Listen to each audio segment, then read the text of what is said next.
Hey guys, welcome back to another. Hold on, let me adjust this motherfucking headset. Welcome back to another episode of the Versatility Podcast. There we fucking go. Actually, this is a little too tight. It's literally squeezing my head. Let me adjust this properly again. There we go. Perfect. Welcome back to another episode of the Versatility Podcast. Oh boy. Oh shit. Let me sit myself properly. Um, it is January 3rd. This is the second episode of 2025, ladies and gentlemen. And we're going to be talking about football. We're going to be talking about a couple sports headlines, a couple basketball headlines, and that's pretty much it for today's episode. No music reactions as of yet, but I am working on a couple. So some of those album reactions will be coming out this weekend. Of course, Lil Baby's album Wham just came out today. So I'm going to be reacting to it and then uploading the reaction within probably Saturday or Sunday. And same with Bad Bunny's album dropping on Sunday. So that probably will come out Monday or Tuesday, one of those days. And of course, for future albums, of course, I'm going to be reacting to them as well for the ones that I do want to get to. But let's get straight to it, ladies and gentlemen. We got to talk about football. We got to talk about basketball. But let's start off with basketball first because this is primarily a football episode. So I just kind of wanted to get that out the way. Let me actually, let's talk about first the whole thing with Jimmy Butler. I guess we could start off with that. Jimmy Butler yesterday had a press conference after yesterday's game against the Pacers.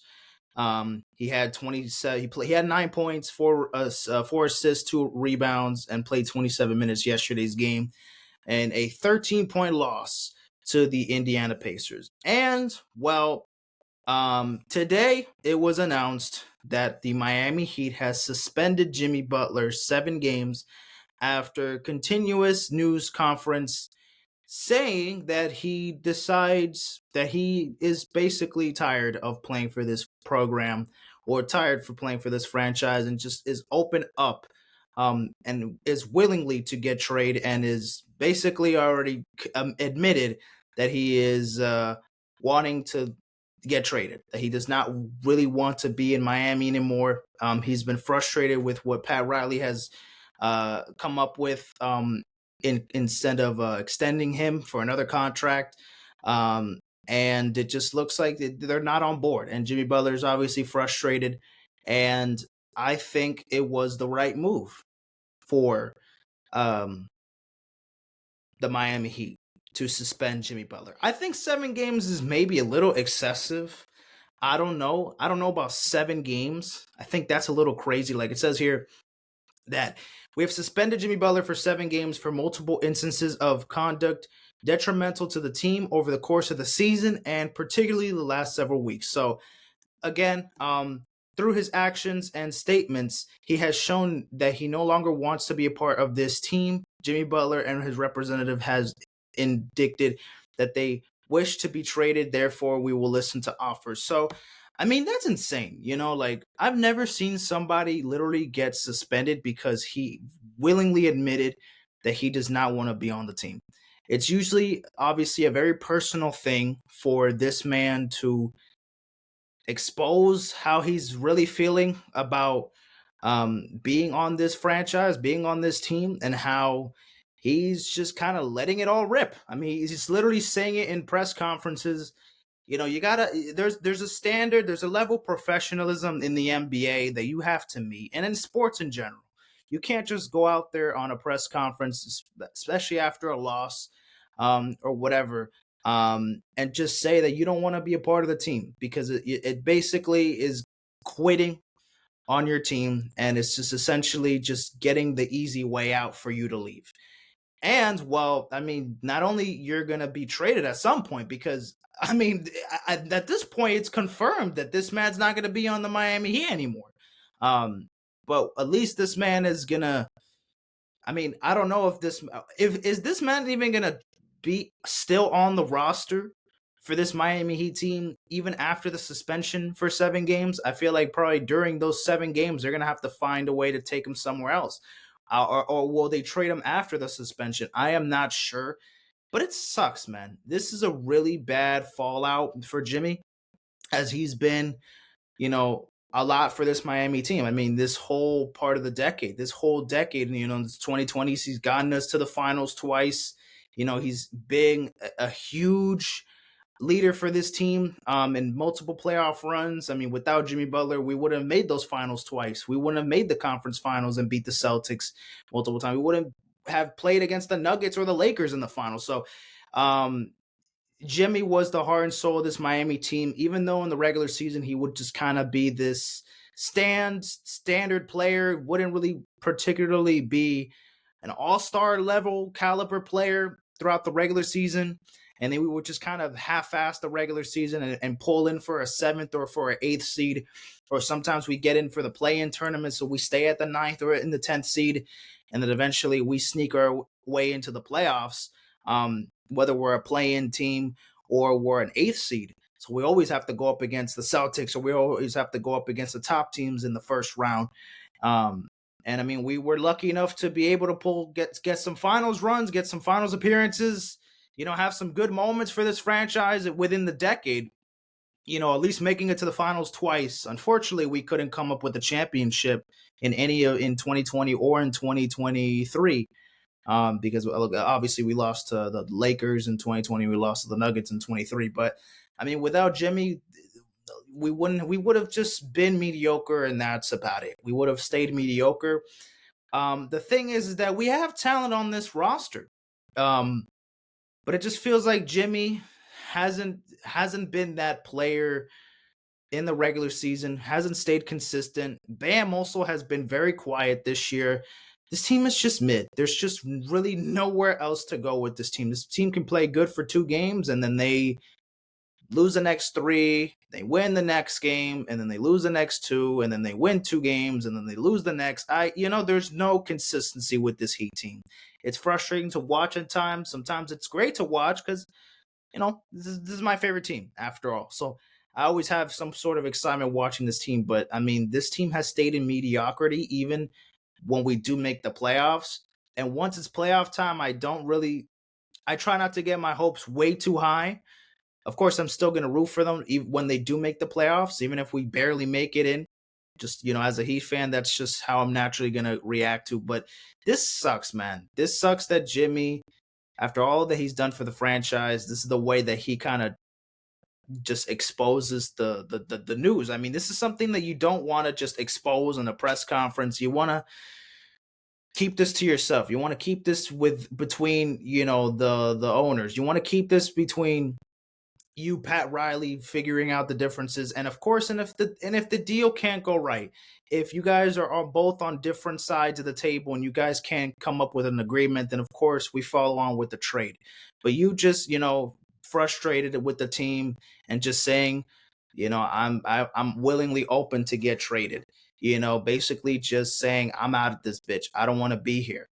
That's a bitch move. That's a really bitch move for Jimmy, and I'm shocked by that because Jimmy doesn't seem like a person that just kind of gives up on a team like that, just because of a sort of of some a disagreement on whatever side.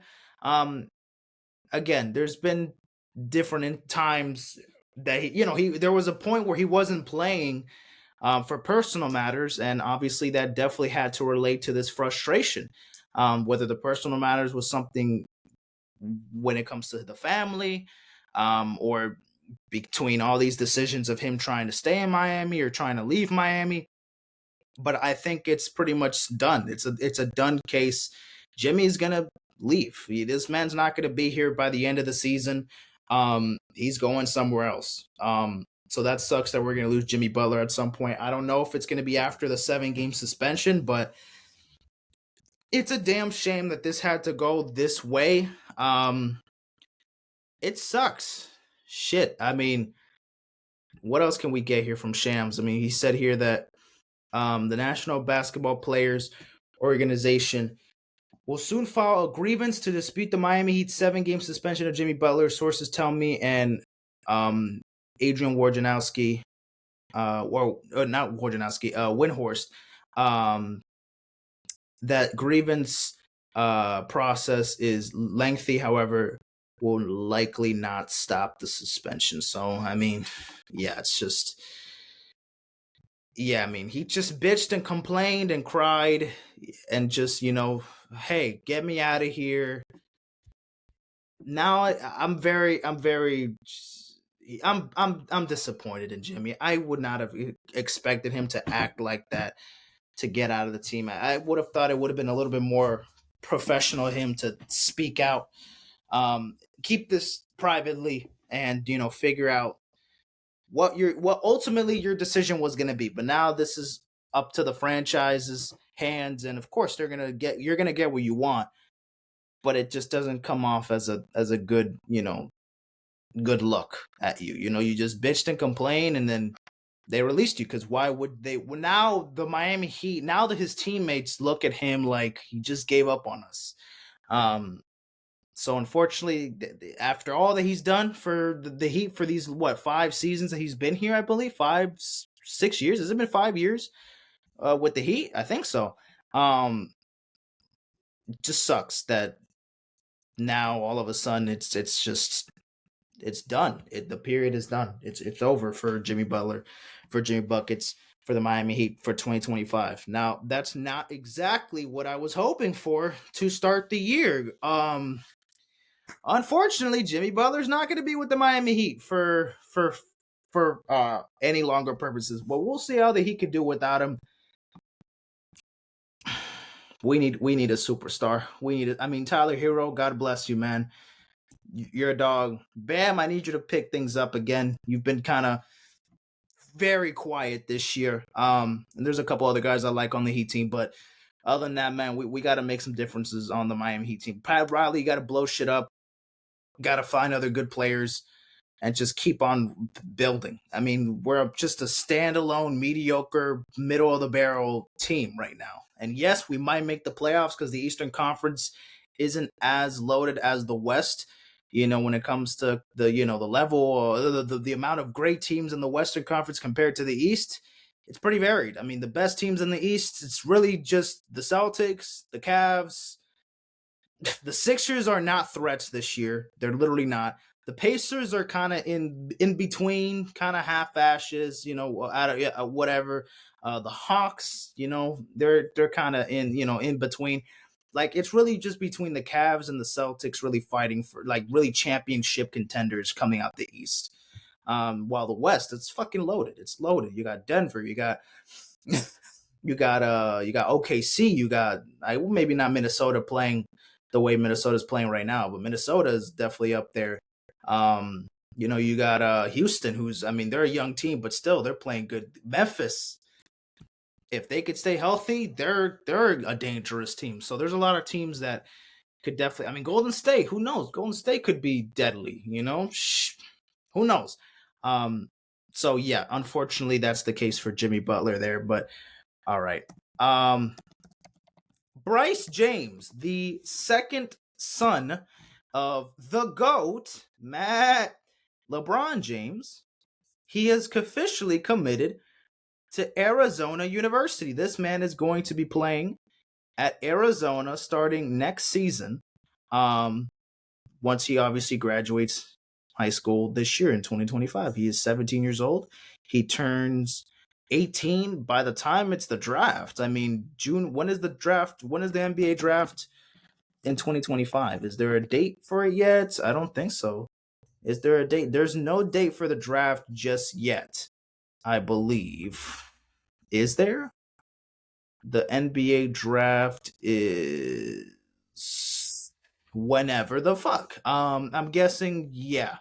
Whenever the fuck the draft is, he'll be probably 18 by the time.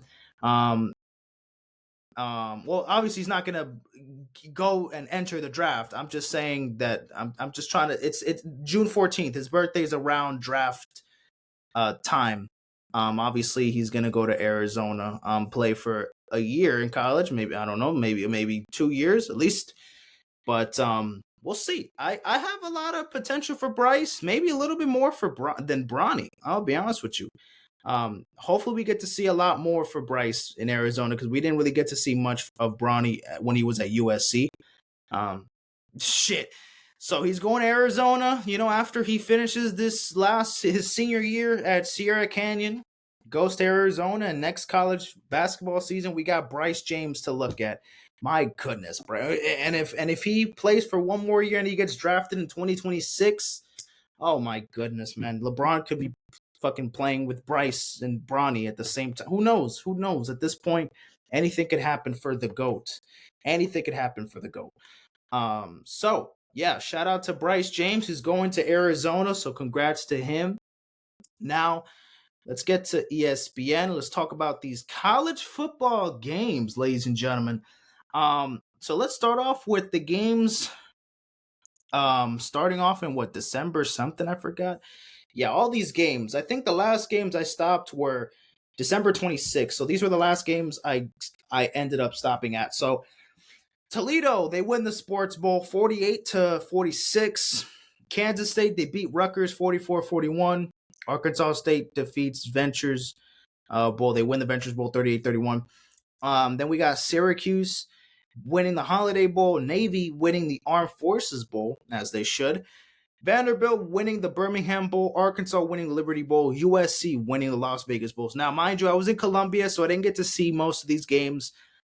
However, I actually did see a good majority of this game, the Pop-Tarts Bowl. Iowa State defeats Miami 42-41. Let me remind you that Miami was a college football playoff team. Hence, they didn't make it. Hence, they also couldn't win a fucking bowl game this year. Because once again, Daddy Cam Ward had to save the day, play hero, get this offense going, because this defense was literally the most dookie water, diarrhea, infested ass, dog shit defense I've ever seen in my life. Wow. It's a crime that they're still playing college ball. I would really hope that they become undrafted NFL players, because that would be the only way that anybody on that defense could ever make it to the league, is not getting drafted. They're gonna get signed. Are these guys, are they even worthy of playing in the UFL? Is anybody on that defense even worthy of a UFL contract? Should any of these players on that Miami defense play for the fucking Guardians? The St. Louis Battlehawks. What's the worst team last year in the UFL? Was it like the Showboats, the Memphis Showboats? Whatever the worst team in the UFL was last year, are they even worthy of? Oh, the Vipers, I think. Or not the Vipers. I forgot. The worst team in the UFL. Would they even want anybody on that pitiful Miami defense? You get the point. They suck, and we couldn't win a fucking bowl game. Miami ended their season an absolute disappointment, and we couldn't even win a fucking Pop-Tarts Bowl. That's a damn shame. And Colorado got abused by BYU in Shedeur Sanders and Travis Hunter's last college game. Didn't really watch this game. I was at the party, for the reason why I actually went to Columbia in the first place. So I was not watching this game, but not that I really needed to watch anything from here, because they got their ass blown out by BYU. Great. Army wins the Independence Bowl 27-6. UConn wins the Fenway Bowl 27-14. I saw a little bit of that game in the morning, I believe. It started like at noon or some shit. Nebraska beats Boston College in the Pinstripe Bowl. Patrick Mahomes Jr. wins a bowl game. Interesting. TCU absolutely annihilates Louisiana for the New Mexico Bowl 34-3. Miami, Ohio defeats Colorado State in the Snoop Dogg Arizona Bowl. Wow, 43-17. And then for the Military Bowl, East Carolina gets the W, 26-21. Interesting. Then Monday we had Mizzou beating Iowa in the Music City Bowl, 27-24. And then for the first game of the college football playoffs in the quarterfinal round, we had Penn State taking down Boise State, 31-14. Wow, Penn State's defense was stopping. They controlled Ashton Genty heavily. I mean, they did not give this man any room to breathe, it felt like. So I mean, they were putting pressure on him. Like it was not great. It was not good. It was not a great day for Genti. He didn't play terrible, but he had a couple fumbles. Um, Obviously turned into turnovers. And Penn State's offense, I'm not a big fan of that fucking quarterback. For Penn State, Drew Adler, I think. I think he's just decent, but the rest of the offense carries over. I mean, the rest of the offense is pretty loaded, and of course the defense. I mean, I think that's really been the big suit for Penn State all year has been that defense. So, I mean, they were able to dominate 31-14.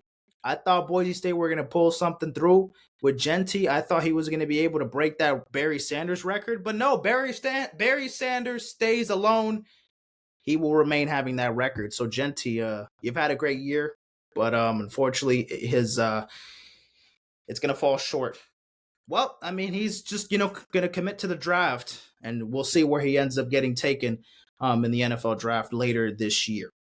Then we got Michigan taking down Alabama 19-13. I mean, this Michigan team wasn't very, very good, but at least they show heart. They show fight. I mean, they beat Ohio State. They beat Alabama. They're not a playoff team, but still beating those teams in your schedule, fair enough for Michigan. I mean, they're not the national champions as they were last year, obviously, but man, they showed some fight. And Alabama, not the same team. Jalen Milroe, I think he's fine, but I don't know, man. Nothing really wows me over Jalen Milroe. Like he's fine. Just nothing really stands out to me though. I don't know how I don't know what to expect from him in the NFL when he gets drafted. He's probably gonna be maybe like the fourth or third quarterback taken out from the draft class after Cam Ward and Shedeur Sanders probably, but I'm not too sure just yet. Or Quinn Ewers probably will be taken before Jalen Milroe, probably. We'll see. And then we also got Illinois taking down South Carolina at the Circus Bowl, 21-17. Louisville taking down Washington, 35-34 in a close one in the Tony the Tiger Sun Bowl. And then we got LSU beating Baylor, 44-31 in the Kinder's Texas Bowl. All right, that's cute. But then we enter 2025, ladies and gentlemen, and we got the next three remaining quarterfinal college football playoff games. And let's start off with Ohio State taking down Oregon 41-21. Frauds. Oregon is a bunch of fucking frauds. Wow. Did y'all see what Ohio State was doing in that first half? Belt to ass. Oh my goodness. BTA. It was brutal. Jeremiah Smith. He had 161 yards, 2 touchdowns in the first fucking half. He didn't have to do anything in the second half. He did most of the work. First half loaded. It was done. My goodness. It's so frustrating to see Ohio State sometimes because it's so weird how this team offensively in the regular season, they looked a little sluggish at times and like they had ugly losses. Like that game to Michigan, that was brutal. Like that was a very rare and very concerning thing that I was very concerned of. And that's why I didn't really have trust in Ohio State. Again, they've produced so much talent. They have Ohio State might have the most talent out of any other team in the country. Wide receivers, maybe not quarterback play because Will Howard, I think, is fine. He's not no Heisman candidate or anything, but still, they have so much fucking talent on the offense and especially on the defense. You could argue Texas and Georgia, but I mean, one of those other two teams are also making it to the college football playoff semis. One is already eliminated.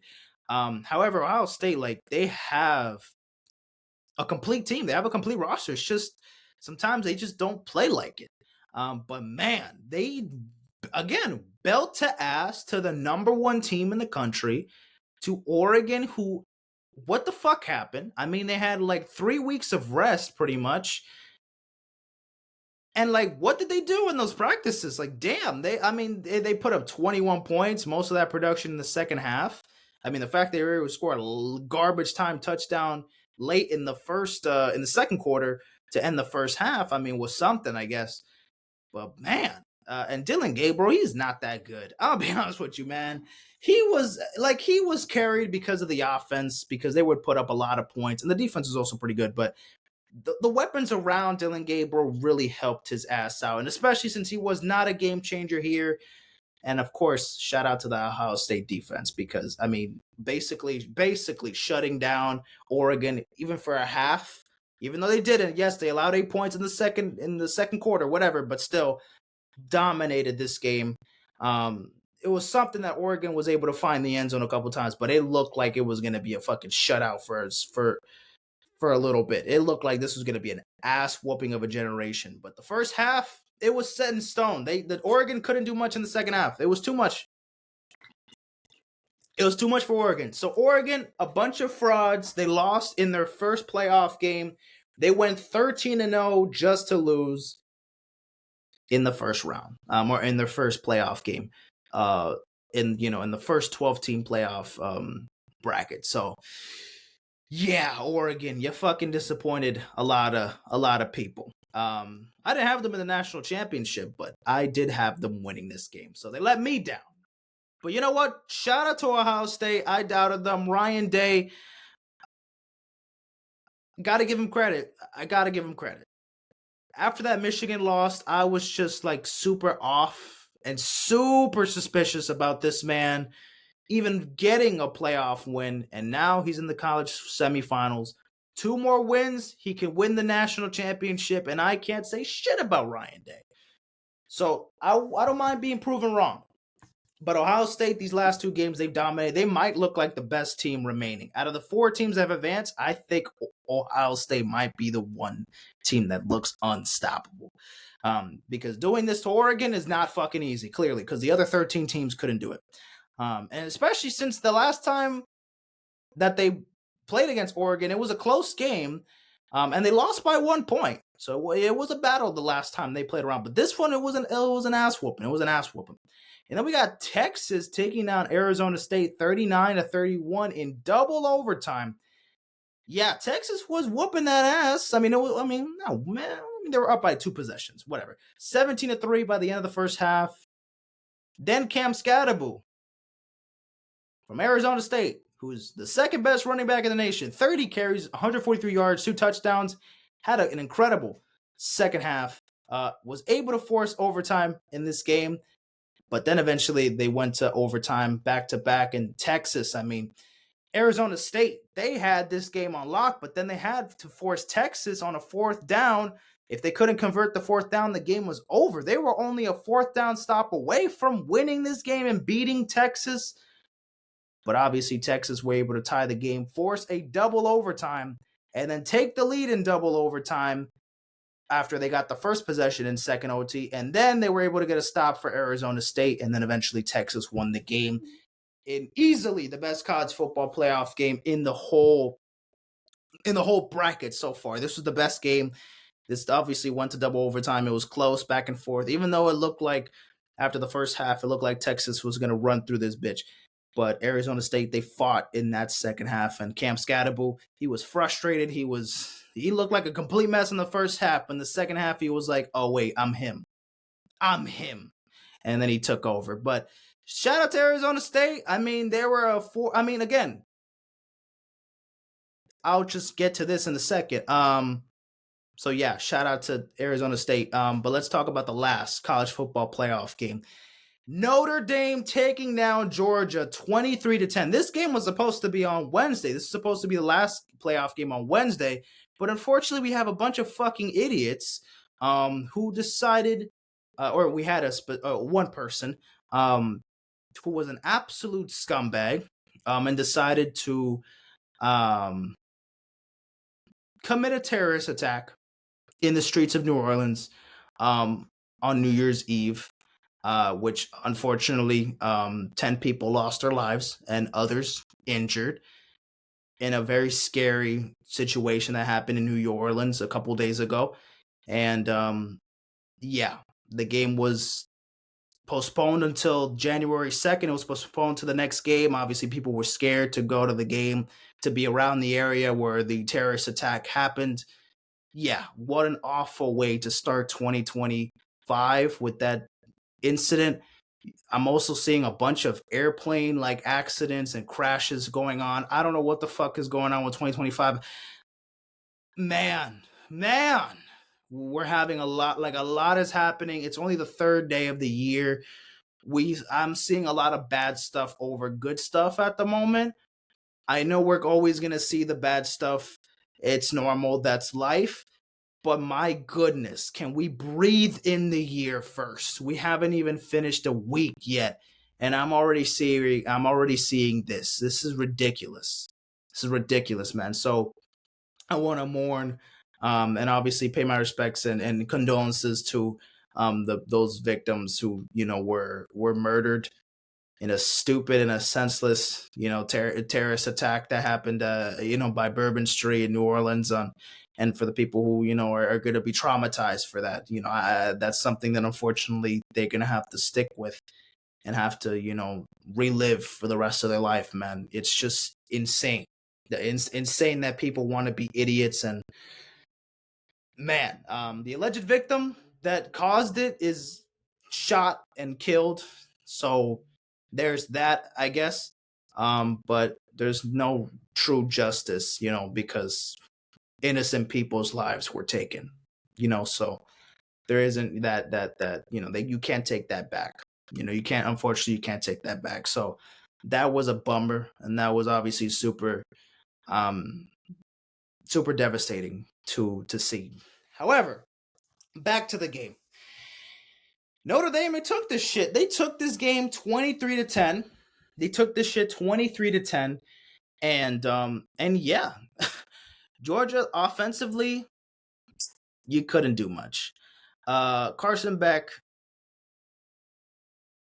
I don't think he's that good, but at least this man makes Georgia a lot better of a team. Oh my goodness. Gunnar Stockton, who hasn't started a game in like 17 million years.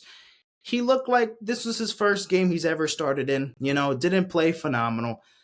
Put the ball down the field, but didn't put points on the board much. I mean, he had one touchdown, but Georgia scoring one touchdown is not going to do anything. While the Notre Dame defense, shout out to them. Notre Dame did their thing defensively. They were able to really lock down Georgia's offense for the majority of the game. And Notre Dame's offense didn't really have to do too much. The quarterback, I mean, he rushed 14 carries, 80 yards. That's the Riley Leonard, the quarterback. So he didn't have to throw many touchdown passes. Just got a couple of touchdowns in the run game. And Notre Dame were able to take the win here. Meaning that Oregon, Georgia, Boise State, and Arizona State, those were the top 4 seeds in the college football playoffs. They're all eliminated in the first round or in the quarterfinal rounds, obviously, because, of course, for the top 4 teams, their first round games are going to be the quarterfinal games. So, yes, the top 4 seeds, they're all out. They're all eliminated. So we have our 4 remaining teams. I'll make my predictions in a second, but let's get over the rest of these games. Wow. Ole Miss put belt to ass to Duke. I don't even know why I decided to put Duke. I don't know why I picked Duke to win this game. I'm delusional. Let me just not fucking do that.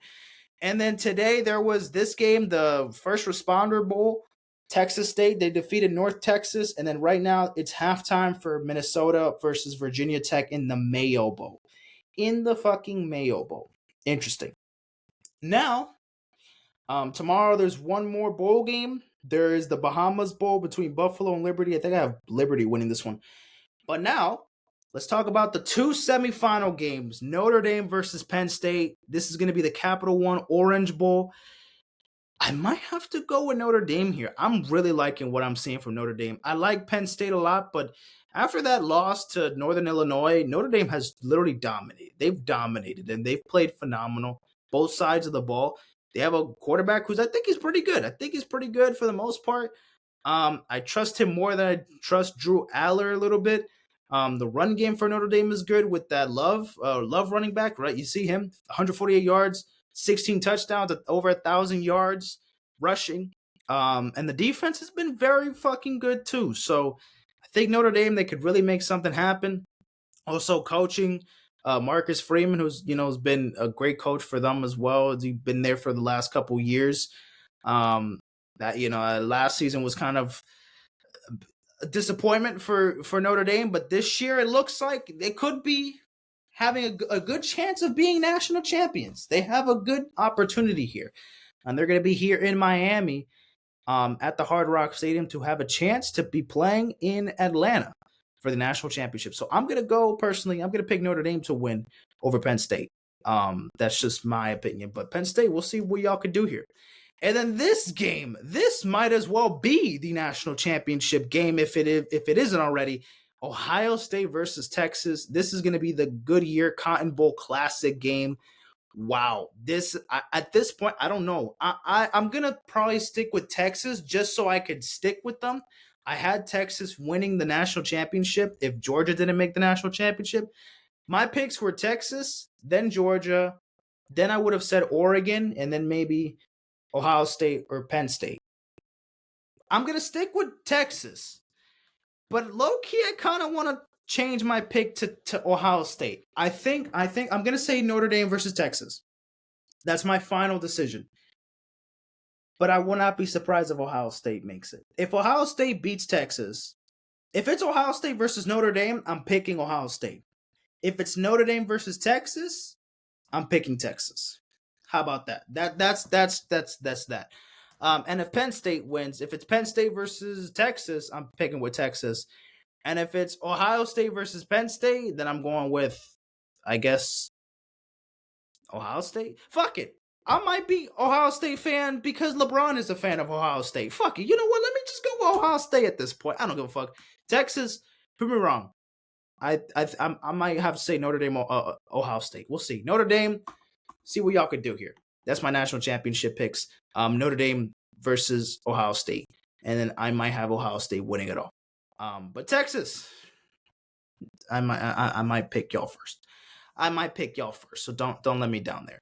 But that is that for college football playoffs at the moment. I mean, we have the semifinals coming up next week. So again, we got to talk about that for a little bit. All right, now it is NFL time. Let me see where we're at right now.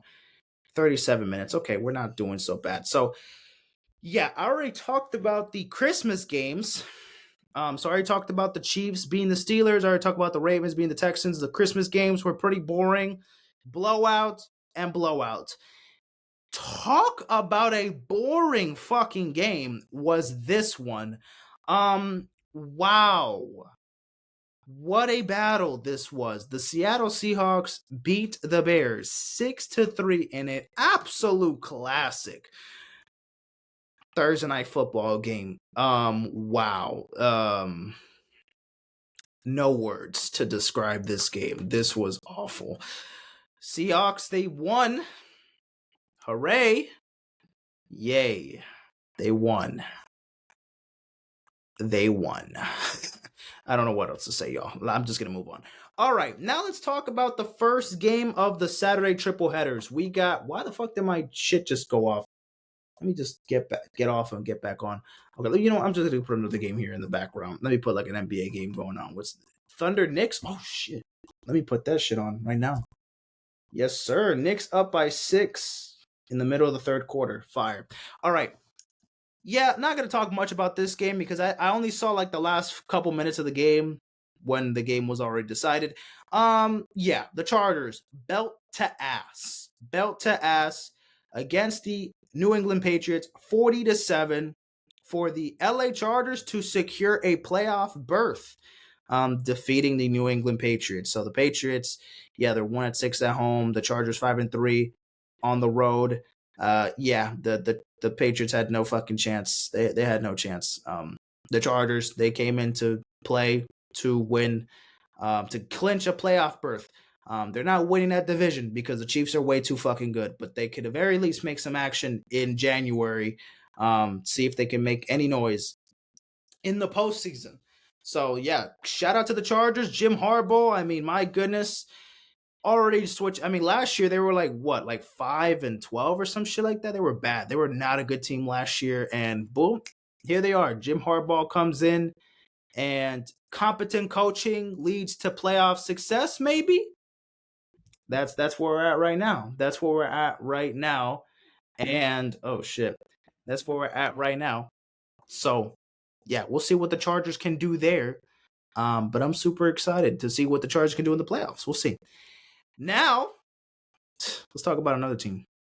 Another two teams that are playoff hopefuls.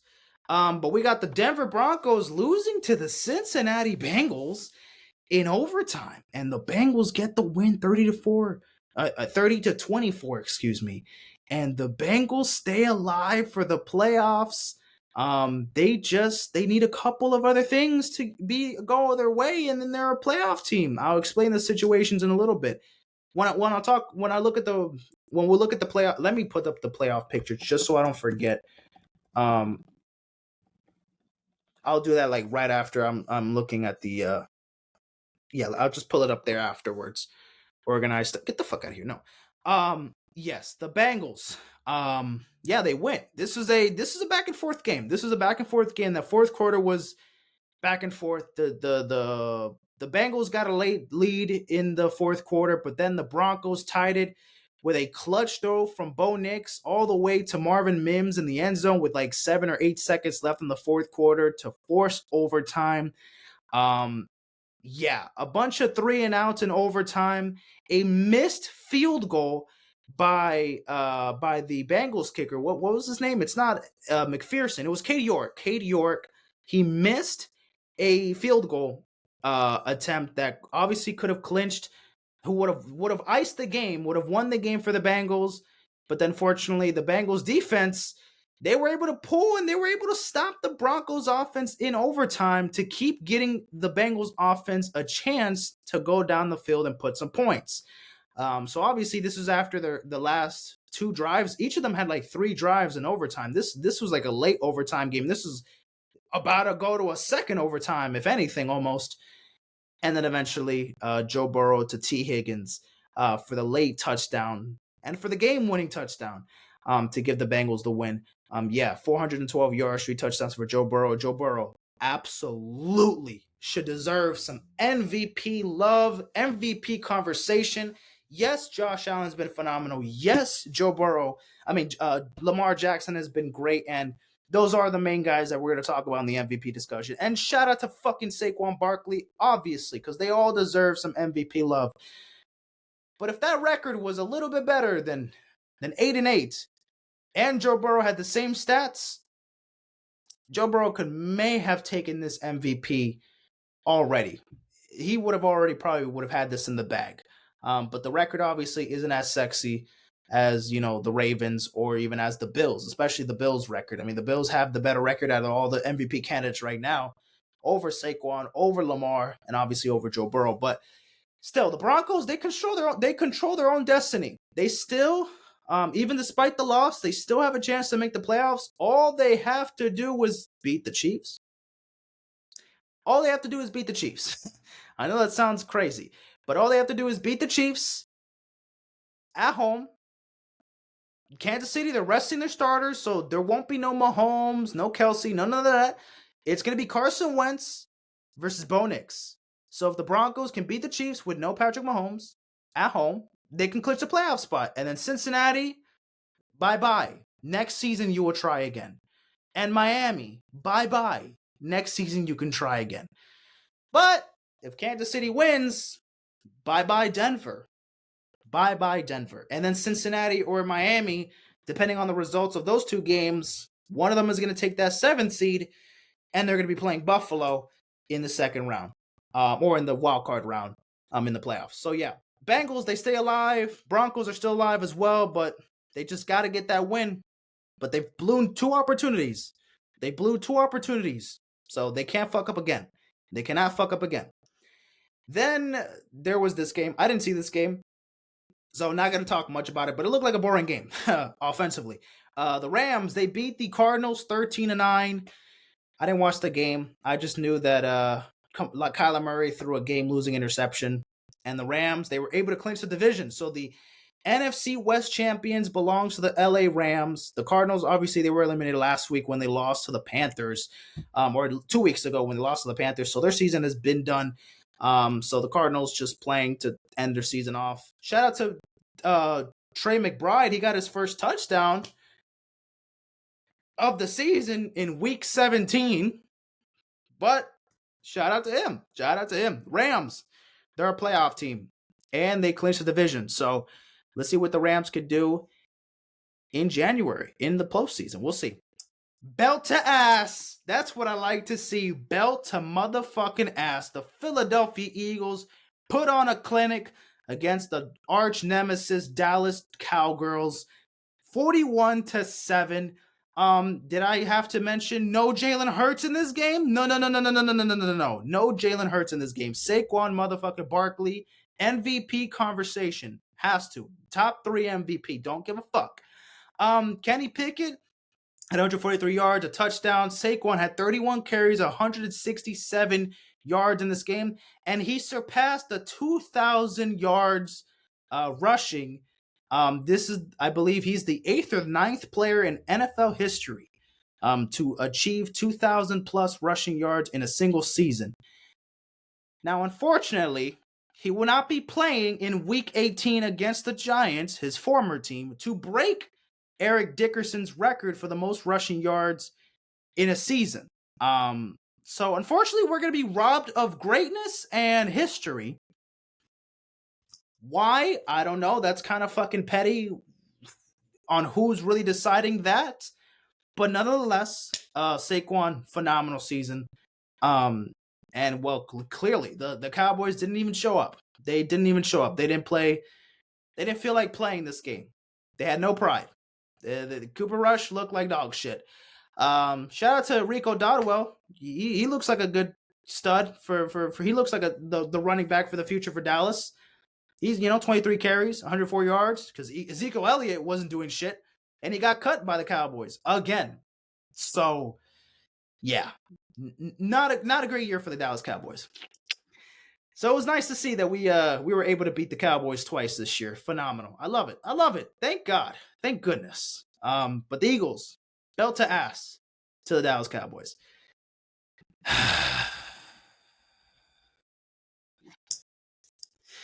The Miami Dolphins, they beat the Cleveland Browns 20-3.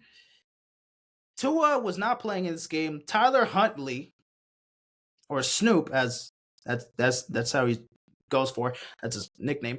Had a decent game. 22 for 26, 225 yards, a touchdown. And he also had a rushing touchdown. 7 carries and 52 yards himself as well. So the Dolphins are still in playoff contention. They're still alive for the playoffs. And they beat up the Browns. Dorian Thompson is not that good. The Browns offense sucks. The Browns defense isn't that great. Yeah, the Browns not good. Top 5 pick, probably in the draft. We will see. Because there's a bunch of 3-13 teams out there. A bunch. There's the fucking Giants. There's the Browns. There's the Titans. The Raiders. No, I think the Raiders have 4 wins. But there's a bunch of fucking teams. So I don't know about top 5, but probably Browns might get a top 5 pick in the draft in a couple months, but we'll see. But the Dolphins, they stay alive for the playoffs. Awesome. So they have to win against the Jets on Sunday. So they obviously have to beat the Jets on Sunday, which obviously they can absolutely do that. But they also need to rely on Kansas City taking down Denver so that the Dolphins could get that 7th seed. So, yeah. They need a Broncos loss, and they need a win against the Jets. And that is how the Dolphins can make the playoffs. It doesn't matter what the Bengals do, whether they win or... Obviously, if the Bengals lose, they're done in themselves. So they're out of the race completely. But if they win, if the Bengals win on Saturday, and then the Dolphins win on Sunday, and then the Broncos lose, the Dolphins will get it, right? The Dolphins would get it if the Broncos lose. Wait, who would get it if the Broncos lose but then the Bengals and the Dolphins will. Wait, who gets it though? Who gets the 7 seed if the Broncos lose, but the Bengals and the Dolphins win? They'll all have the same record, but I know Denver will be eliminated, so it will be between Cincinnati and Miami. So who would it go to? Cincinnati, or it will go to Miami? Not sure if it goes in that specific direction. If all three goes that way. But obviously if Kansas City wins, then obviously if Denver wins, then that's it. That they make the playoffs.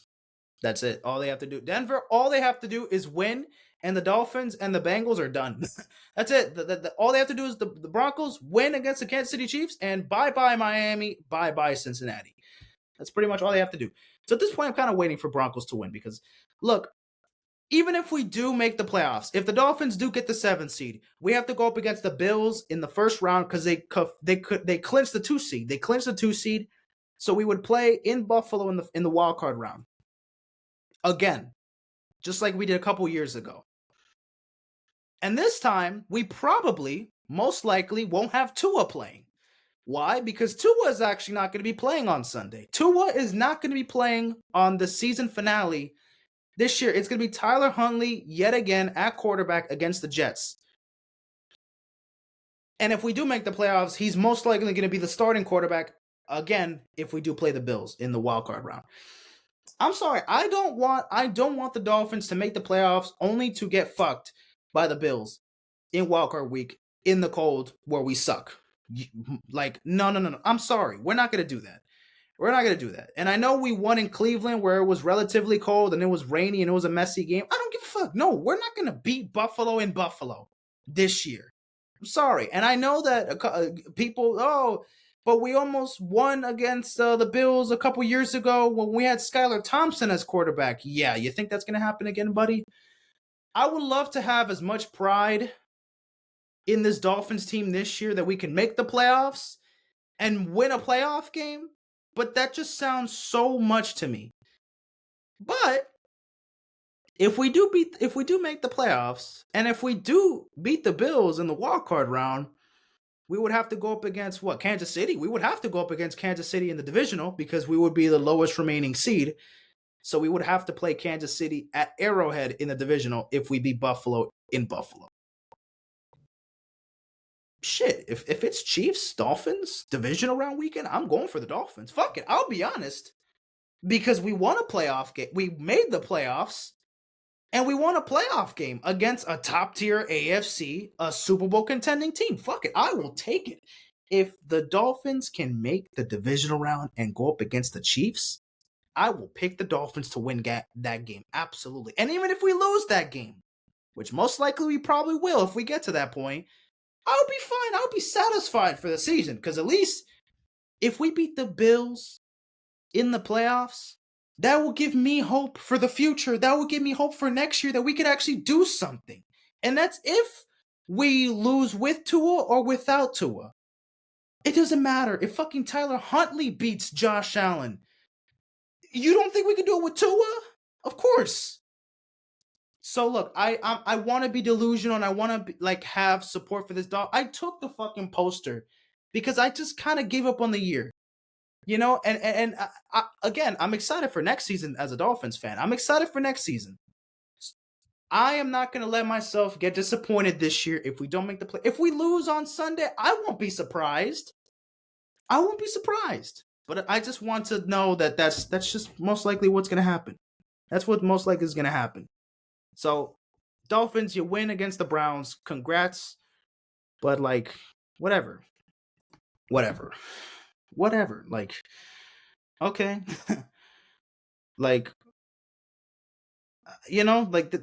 Okay, it is what it is. It is what it is. Okay. Anywho, next we got, speaking of the Bills, the Bills belt to ass New York Giants. New York Jets. Not going to talk much about this game. The Jets suck. Disappointment of the decade at this point. Wow. I don't want to talk about the Jets. They fucking suck. They're a terrible team. They're a terrible franchise. They're cursed. There's ghosts. There's murderers. I'm sorry. There's everything wrong going in that New York Jets team. I'm sorry. Everything is bad there. While everything is looking pretty good for the Bills, they win 40-14 over the Jets. They remain perfect at home. And they end the season with a perfect home record, 8-0, and they officially clinched the AFC's number 2 seed. So they stay at the number 2. Obviously, Kansas City, they won. They won the first seed. They're gonna get the first round bye, and Buffalo is gonna get the number 2. So yeah, Buffalo, they're excited for wild card weekend, whether they have to go up against the Bengals, the Broncos, or fucking maybe even the Dolphins. They just waiting for whoever of those 3 teams there will play on wild card weekend, but either or, they're going to be at home in Buffalo waiting to destroy the Dolphins or the Broncos or the Bengals. They would love to play the Bengals again because the Bengals ended their season a couple years ago. Remember that in the divisional round? So they would love to play Joe Burrow if they had to, or the Broncos, I guess, because because that's their next opponent. So why, of course, they wouldn't want to, or the Dolphins because they're our divisional rival. So fuck it, they're just waiting. The Bills, they're just waiting. And Josh Allen, is he locked up for MVP? We'll have to wait and see. We'll have to see that last game of the regular season. If he does play, I don't even know if he's going to play in the last game of the regular season. We'll see how that goes. Anywho, then we got another game that no one really fucking cared about that much. But the Las Vegas Raiders, they take down the New Orleans Saints 25-10. The Raiders, I thought you guys were trying to get like a high draft pick. Y'all keep winning games. What the fuck? Y'all won 2 straight games. Hello, lose. Shador Sanders, what are we doing? You guys are getting like the 7th pick now in the draft. What the fuck? Anywho, yeah, both teams suck. Raiders got the win. But shout out to Brock fucking Bowers. He had 7 receptions, 77 yards. And he set the NFL rookie record for the most receptions and for the most receiving yards by a rookie tight end in NFL history. This man, Brock Bowers, super happy I was able to pick him up in fantasy. He was able to get me some good wins. Now, he was a little overlooked, I guess, in my fantasy because I had Saquon. And of course, Jane Daniels and Joe Burrow obviously also gave me a bunch of points. So Brock Bowers wasn't like the shining moment of my team, but still gave me a bunch of points. And Brock Bowers has been phenomenal. This rookie class of rookie receivers and pass catchers have been pretty good with Brian Thomas Jr. from Jacksonville. He also surpassed the 1,000 mark in yards. Brock Bowers, obviously phenomenal. So yeah, a bright spot for the Raiders, despite the team not being so great at the moment. Hey, shit. They could still maybe get Shador Sanders. Maybe. But lose the next game. Don't win the next game. Who did they play last game?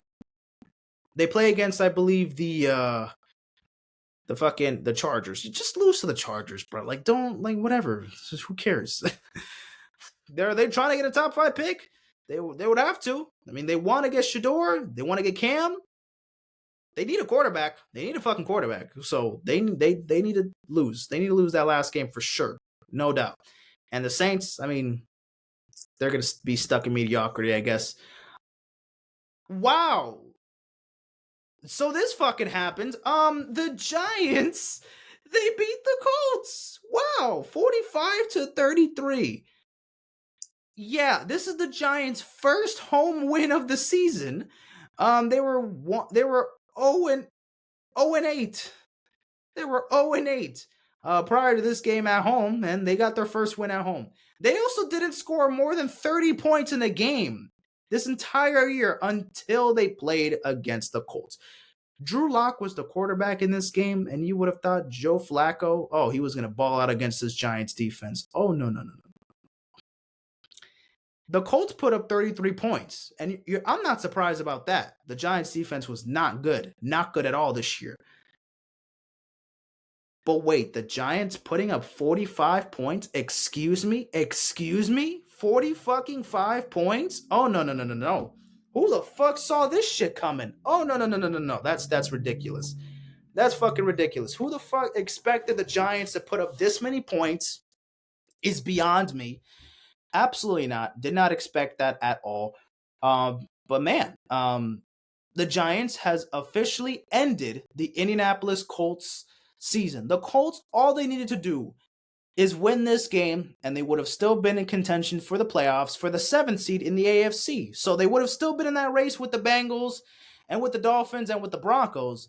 But no, you lost to the Giants, so your season is over. Joe Flacco didn't play great. 2 touchdowns, 2 interceptions, 330 yards. Jonathan Taylor, phenomenal though. 32 carries, 125 yards, 2 tutties. Phenomenal. But all that just to lose to the Giants in a must-win game for your playoff hopes to stay alive, and you couldn't do that. And then you allowed a 45 piece to the Giants. I mean, Tyron Tracy, he's a beast. He's a dog. Shout out to him. And Malik Neighbors as well. 7 receptions, 171 yards, and 2 touchdowns for Malik Neighbors. Fire. He's been great. Bright spots for the pass catchers and for the running back for the Giants, but they just need a quarterback. But Drew Lock, he balled out. So shit, he won't have games like this all the time, but he played spoiler in a big way. The Giants played spoiler in a big way. However, this hurt their draft stock because now they don't have the number 1 overall pick when they had it a week ago. They had it a week ago after the Raiders lost to the Jags. That boosted them up to get the number 1 pick. And now the Patriots have the number 1 pick at this time of this recording. Right now, before entering week 18, the Patriots have the number 1 pick right now. So the Giants, they have a top 3 pick, so they could still get a quarterback. Cam, Shador, whatever. But number 1 pick, you could have secured yourself and would have taken Cam or Shador at number 1. I mean, who knows? Who the fuck knows? Because you need a fucking quarterback. I mean, absolutely. You're not taking Travis Hunter. I would not. Travis Hunter has to go somewhere else. He ain't going to fucking take him to Jacksonville, probably. Even Jacksonville. Are we looking at Jacksonville wanting to get a quarterback? I don't think so. I mean, maybe. Do they still believe in Trevor Lawrence? You know what? Fine. 1 more year, Trevor Lawrence. If not, then just fucking send his ass away.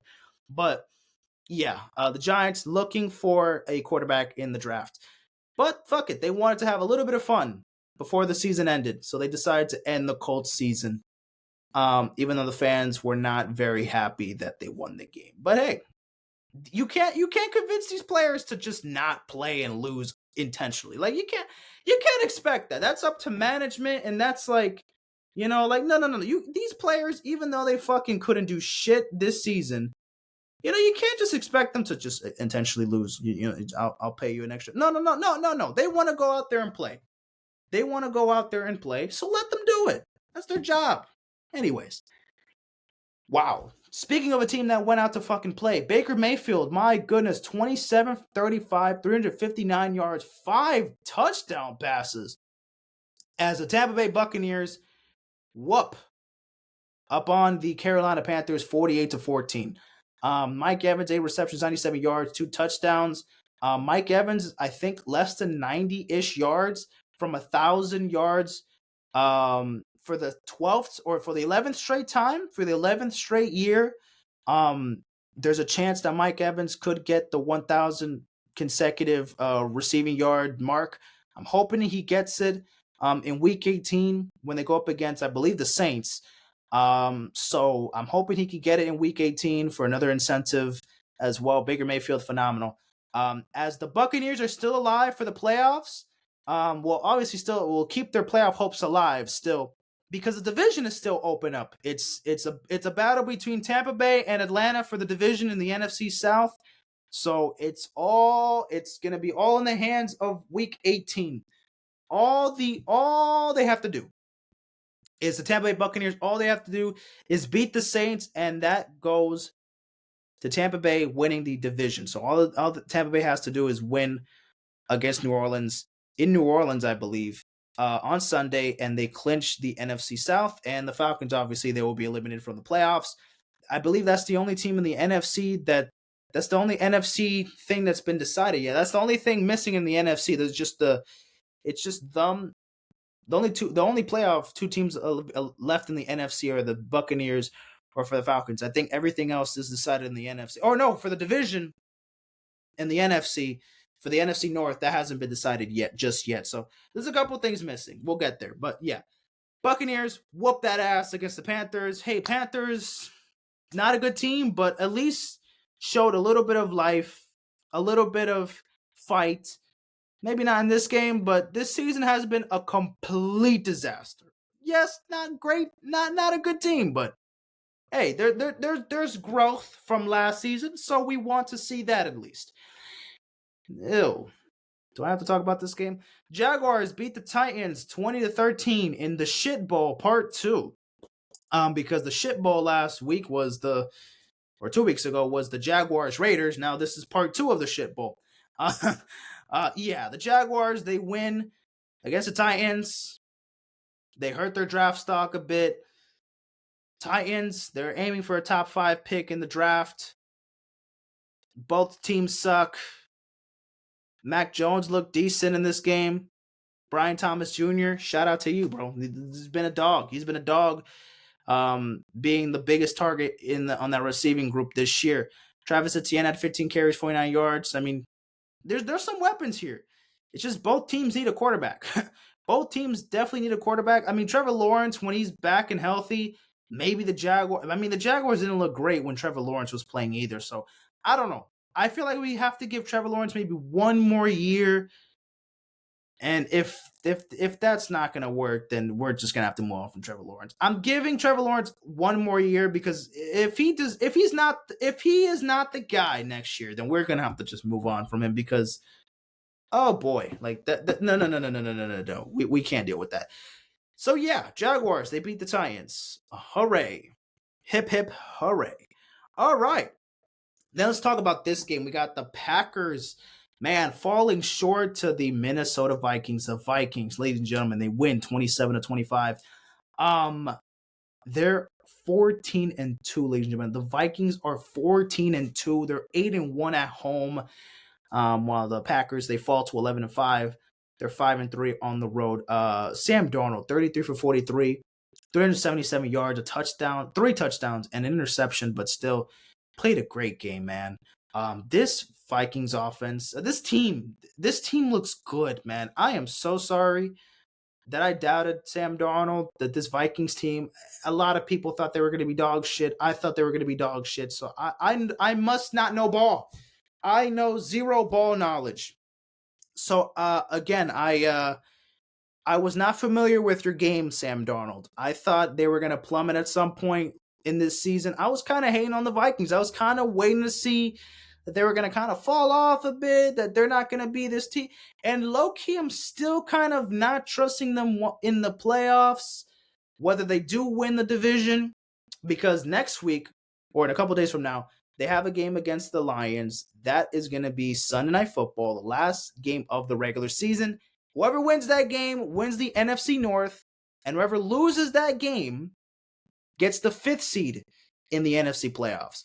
So obviously, the Vikings, if they win against the Lions, they get the 1st seed, the first round bye, and then the path to the playoffs will have to go through Minnesota.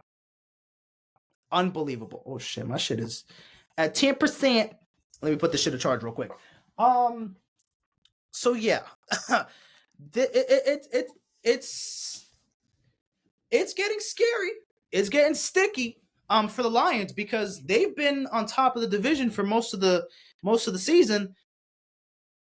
But here comes the fucking Vikings trying to take it from you. So Sunday Night Football, Vikings Lions, it's going to be a balling game. It's going to be an interesting fucking game to watch. And I'll make my Week 18 predictions when we're done recapping all these games. But yes, this is going to be phenomenal.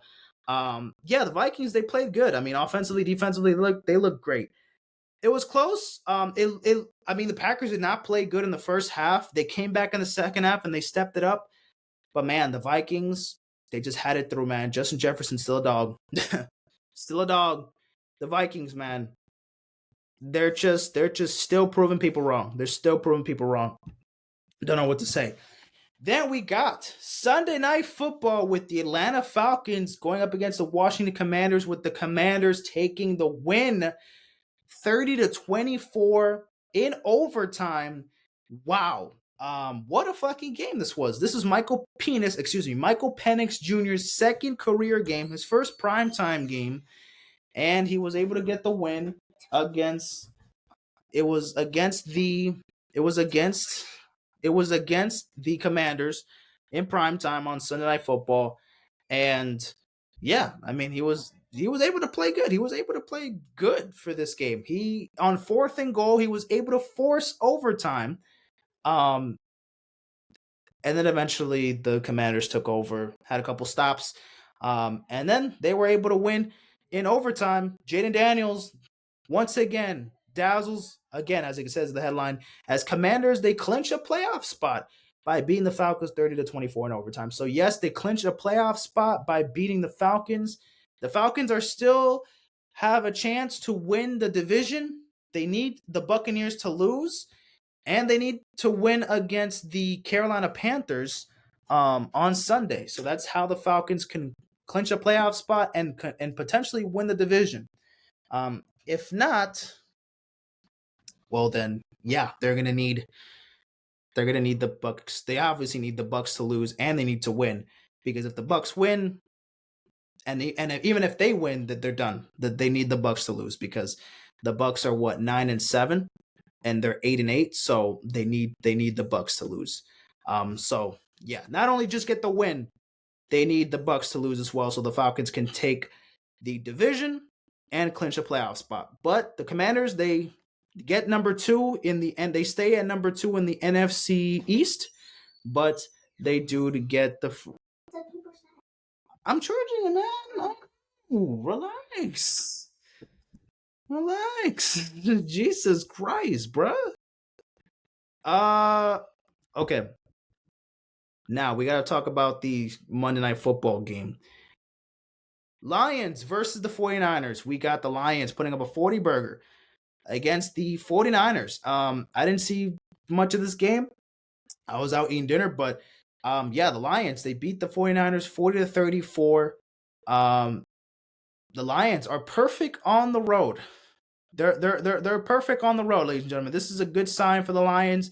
Yes, a lot of injuries has killed the Lions this year, but they're still one of the better teams in the NFL right now. It is a little concerning, obviously, in the playoffs, and also especially this week, because they have to go up against the Vikings, and they could either take the division away from them. The fact that the Lions have been the fact that unfortunately the Lions have a 14-2 record, and even if they do lose, they will be ending the season 14-3, and they have the 5 seed. It's insane, right? 14 wins, but you're the 5th seed. It's crazy. It's insane. It's insane. It's just madness. Obviously, you need divisions. So of course, the Vikings fair and square, they'll take it away from them. But it just sounds insane that the Lions or that the Vikings, either or, one of them is gonna lose and one of them is gonna get the 5th seed at 14 wins. That's crazy. But either or, one has to win the division and the other is gonna, make the playoffs still, but obviously with the 5th seed, and they're gonna have to be on the road. But still, man. Clearly, if the Lions, if they don't beat the Vikings, they look fine on the road. They could be worthy enough to make, they're able to still make a playoff run, even if they don't get the first round bye and they're a wild card team. They have to be on the road wild card week. They're up for it. I would trust them most than other teams in the playoffs, especially since they were short of making it to the Super Bowl last year. If they just put up a good second half last year, in the NFC Championship game to guess who? The San Francisco 49ers, they would have made the Super Bowl last season. So imagine that. But they got the revenge. They beat the Niners by 6. The defense, a little concerning, I guess. A lot of injuries still, but also, the Niners offensively haven't looked great all season long. They've just looked pretty mid. They just have not looked good at all. They have not looked like the Niners team of old, of these past couple years, where they're dominant at home and they're dominant on both sides of the football. But they were still able to put up a fight in a meaningless game. Brock Purdy, 3 touchdowns, 2 interceptions. He was fine, but just nothing crazy. hold on, guys. Give me one. Give me 1 second. But yeah, the Lions. The Lions. Yeah, they have a chance to get the first seed. They get the first. They get the first round bye, win the division, and obviously, when they get the chance to get the first round bye, have the path go to Detroit, and win the division with a win against the Vikings on Sunday Night Football. So that is that. Week 17, ladies and gentlemen, we wrap things up in Week 17. Now we're going to look at the Week 18 schedule. But before we do that, we're going to look at the playoff picture. Before I fucking forget, let's look at the playoff picture. So this is the remaining thing. All these are updated. This is right before the 2 games tomorrow on Saturday for Week 18. So as you can see, there are 6 teams right now that are in for the AFC and 6 teams for the NFC. So there's only one available playoff spot in the AFC and one available spot in the NFC. In the hunt right now in the AFC, like I mentioned, it's the Broncos. The Broncos, all they have to do is win against Kansas City and they're in. Bye-bye Miami, bye-bye Cincinnati. If the Broncos lose, one of these teams is going to take that 7 seed. One of these teams is going to take that 7 seed. And it will be a shame because the Broncos would have had 3 chances. They basically have 3 strikes. The last 2 games, they could have clinched a playoff spot. They lost to the Chargers, and then they lost to the Bengals. So they have another chance, but they can't fuck it up against the Kansas City Chiefs. And it's the Chiefs without Patrick Mahomes. They could beat the Chiefs without Mahomes. And if they're a playoff team that they want to be, if they want to prove themselves that they want to make the playoffs, you got to beat a team like the Chiefs, even if they're in your way and if they're not playing Mahomes out there. I mean, especially when they don't got Mahomes out there. It's making your life a little bit easier. They're going up against Carson Wentz, who, again, could pull a fucking Drew Lock and put up 5 touchdown passes. Who the fuck knows? But still, you just want to be careful with that. Or else, if you lose, then you're giving the Dolphins and the Bengals life. But I don't know what happens if both the Bengals and the Dolphins win, but the Broncos lose, because they'll all have the same record. They'll all have 9-8. I guess I'll have to look it up later. I'll have to find the graphic somewhere. I'll find exactly what it would be, right? It would have to be the Bengals, right? Because they would have the tiebreaker over the Broncos because they beat them, obviously. But then what would the Dolphins? Would it be the Dolphins? I have no idea. All I know is that if all of these teams lose, let's say all of these teams lose, the Broncos lose, Dolphins lose, Bengals lose, the Broncos win it. So it doesn't matter. So if all of these teams lose, the Broncos still get it because the Dolphins will be 8-9, the Bengals will be 8-9, while the Broncos will be 9-8. So that's kind of obvious. If all these teams lose, Broncos win it, they get the 7th seed. But if they lose and both of these teams win, I'm not sure just yet. Just not sure just yet in that situation. And this is pretty self-explanatory too. The Buccaneers, all they have to do is beat the Saints. They clinch the division and they get the last seed in the playoffs. While the Falcons, they need a win against the Panthers and they need a loss to the Buccaneers. So they need both. They need both, or else they're done. And I just want to say one more time, bye Colts, bye Jets, bye Raiders, bye Jaguars, bye Seahawks, bye Cowboys, bye Niners, bye Seahawks. I said Seahawks twice. Bye Niners, bye Saints, bye Browns, bye Titans, bye Bears, bye Panthers, bye Patriots, and fucking I've said bye to you Giants since week 3. So good night to you guys. So that is that's the playoff picture at the moment, entering week 18. But now let's officially do it one more time, ladies and gentlemen. Can you fucking believe it? Can you fucking believe it? Ladies and gentlemen, where's the pick? There he is. Oh my goodness, it's week 18. Tomorrow, the last week of the regular season. The last week of the regular season. Holy shit. Guys, I am 177 and 78 or 79 because there's one game I missed to pick. On the season last week, I went 13-3. Fuck you, Colts. Fuck you, Saints. Fuck you, Dolphins. Or fuck you, Browns. But yeah. Wait, how many did I? 55, 74. Damn, 74 points. Shit. So yeah, that is it. This is it. Week 18.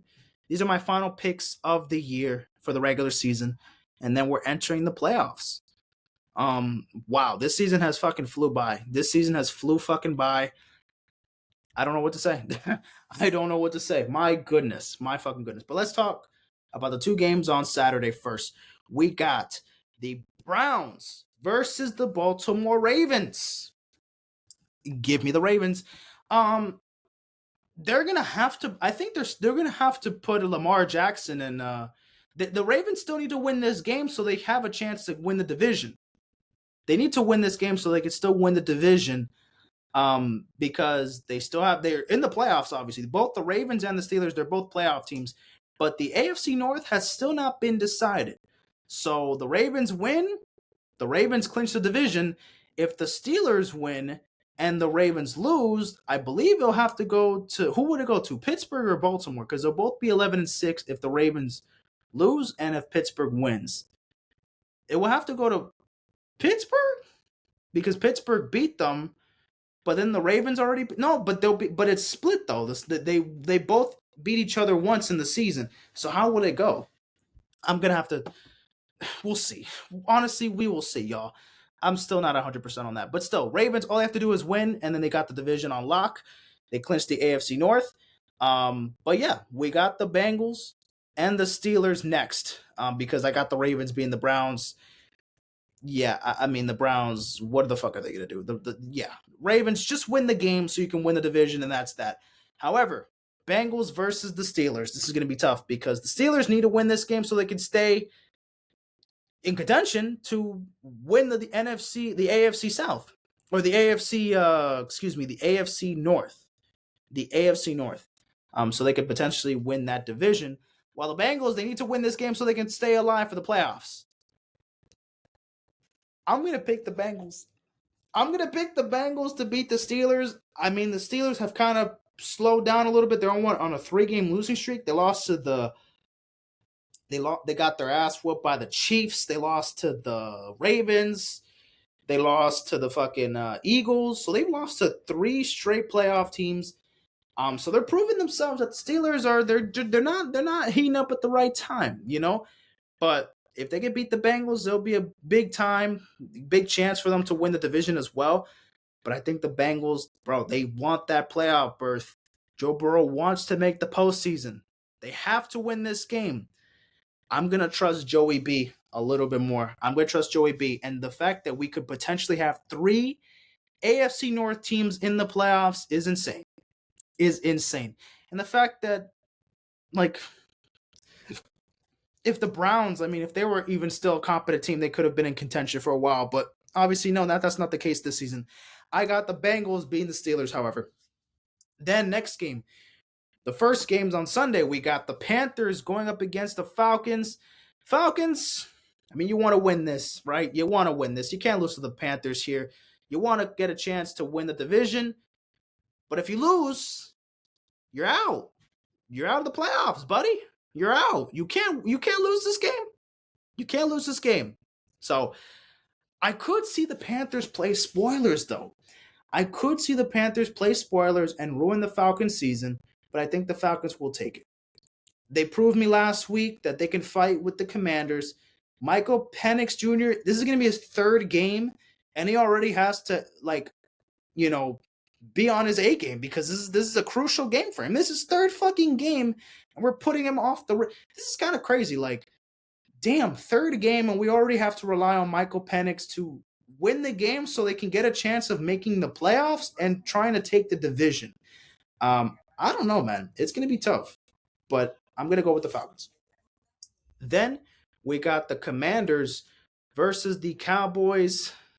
I'm going to go with the Commanders, man.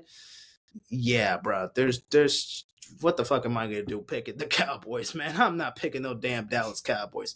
That's fucked. I'm not doing that. That's pretty fucked up. Next, we got the Bears versus the Packers. Yeah, the Packers still own the Bears. The Bears suck. They have not won since before their bye week. Jaden Daniels literally destroyed this team's soul. They were 4-2 at one point, ladies and gentlemen. They were 4-2. They're 4-12. They could end their year at 4-13 when they started 4-2 before the bye week. That's how the Bears season would have ended. And it could end with ownership by the Packers yet again. That's what I think is going to happen. The Packers beat the Bears once again. Then we got the Texans going up against the Titans. Honestly, I mean, I would think both teams are smart here. The Texans, they're injured up, but they already have the AFC South division. Want to win this game? They don't have to. They're already going to be like, what, the sixth seed? No, they're going to be, what, the third or the fourth seed? They're probably going to be the fourth seed in the AFC because they already won the division. But yeah, winning the division at 9-8 would be very sloppy. I think the Texans, they need to win this game just so they can have a little bit of momentum entering the playoffs. They need to have like a dominating win just so they can have a little bit of momentum into the playoffs. Because if they just barely win this game or if they lose this game, I mean, yes, they could rest CJ Stroud and everybody else just so they can, get some rest and they don't have to worry about a meaningless ass game here. But still, I would want the Texans to have a little bit of momentum so they can get ready for the playoffs because the Texans might look like the worst playoff team right now that are officially in the playoffs right now. The Texans look like the team. I mean, they're banged up the most. I mean, the Lions are banged up, but at least they still got talent that can produce and win some playoff games for you. But the Texans, with CJ Stroud having a sophomore slump and with Nico Collins being injured, I mean, he's fine now. He's not hurt anymore. But obviously losing Stephon Diggs and losing Tank Dell and a bunch of the pieces on the defense also hurt. It's going to suck, man. I don't know about the Texans. I still trust them to beat the Titans, though. It's the fucking Titans. The Titans, they want to get a high draft pick, so they should fucking lose this game. But again, you can't force a team to lose because then, there's no pride in that. They want to have pride and win the game, so fuck it. I see the Colts winning this game because it's meaningless, because why not? Both of their seasons are over. Why not? Just fucking do it already at this point. I have the Bills beating the Patriots. The Patriots, again, you want a high draft pick. So, I feel like this is going to be, again, one of these bad teams are probably going to play spoilers and win because of pride. And they just want to end their season. But Patriots, what are they going to do? They're not going to end the Bills season. The fuck? No. That was going to fucking happen. I mean, fair enough. The last time they played the Bills a couple weeks ago, it was a close game, but shit. Even if Josh Allen doesn't play in this game, where the starters are pretty much set. Again, the starters don't even have to play in this game. I would be surprised if Josh Allen, but maybe Josh Allen will play like the first quarter or the first half, and that's about it. I think if we do get Josh Allen playing in this game, it's definitely not going to be the whole game. He's going to be just playing some snaps and that's it. So yeah, but even then, I still got the Bills winning. Give me the Eagles. Definitely beating the Giants. Giants, that was hilarious. That was funny. That's awesome that you guys eliminated the Colts last week. You're not going to fucking touch us this week. So I hope you understand that. And unfortunately, or fortunately for you guys won't have to see Saquon beat the record in front of your fucking face. So unfortunately, we won't be able to do that. But we'll get the win over you guys at the very least. Knock on wood. So yeah, we'll see. Eagles get the win over the Giants. Saints versus the Buccaneers. I'm going to have to go with the Buccaneers. You want to win the division? You got to win this game. And you can't let the Falcons hope that they beat the Panthers. Because, yeah, Buccaneers win the game, clinch the division. And the Falcons are eliminated. So that's it. Just get it done. Just get it done. Just get it done. Just get it done. Buccaneers, let's get it done. This game, we got the Chiefs versus the Broncos.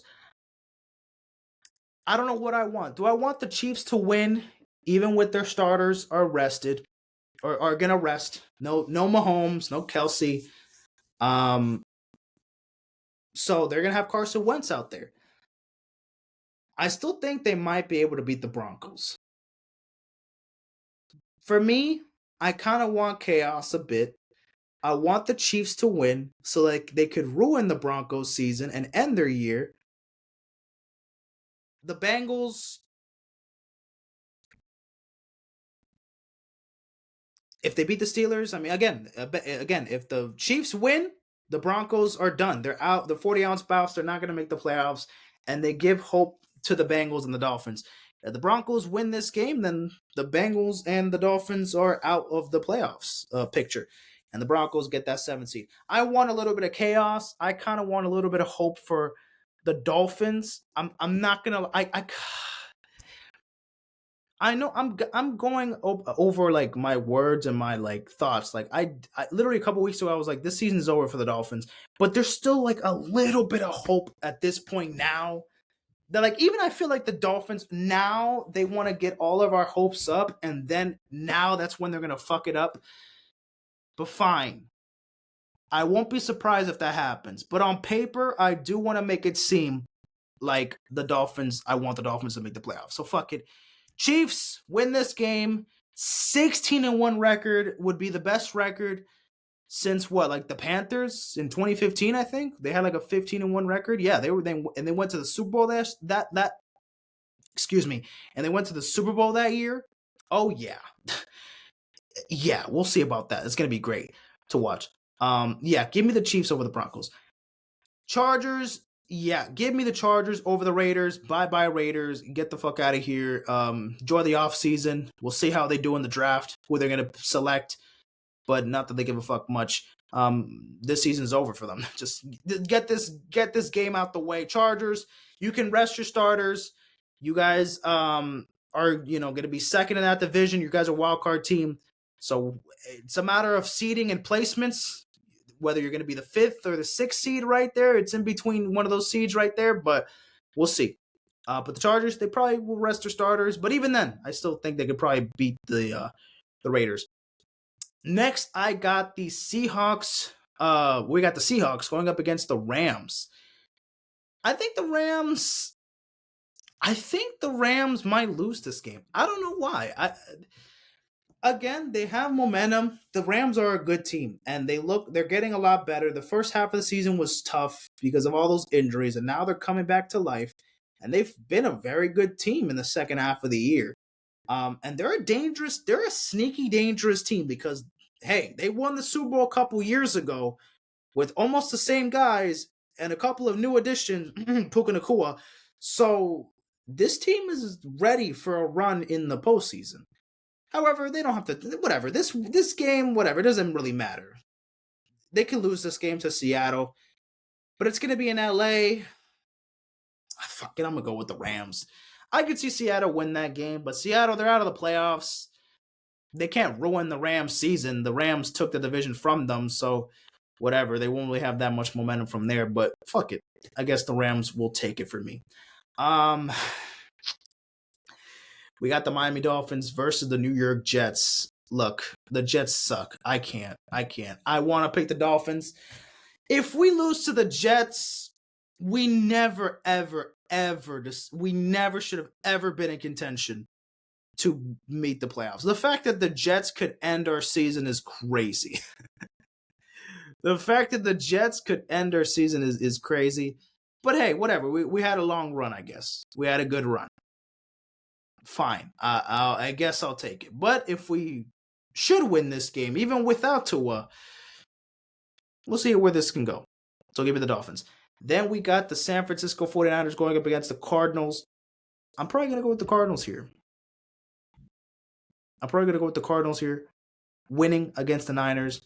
And then Sunday Night Football, ladies and gentlemen, we got the Vikings versus the Lions. This is for the division. This is for the NFC North. This is for the first round bye. The first seed in the NFC. And the loser, they're going to get the 5th seed. And they're going to have to be on the road in the starting wild card weekend. While the other team, their path is going to be in Detroit or Minnesota. Detroit has had this division for majority of the year, but the Vikings were always on their ass, always on their tail. It's going to be a tough game. I mean, again, the Niners are putting up that many points against the Lions last week on Monday night. I'm a little concerned for the Lions in this game, but I'm going to trust them a little bit more. I know. I've already doubted the Vikings so much this season. It might just happen again, but fuck it. I'm going to do it one more time. I'm going to pick the Lions to win this game. And that is that. That is that, ladies and gentlemen. It is getting loud as fuck over there. Anyways, that is that.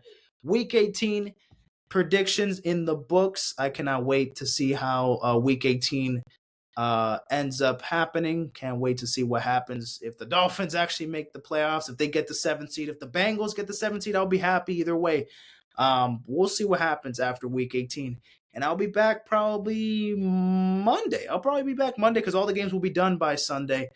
I'll do probably playoff predictions Tuesday-ish. We'll see. But I think the next episode will probably be Monday.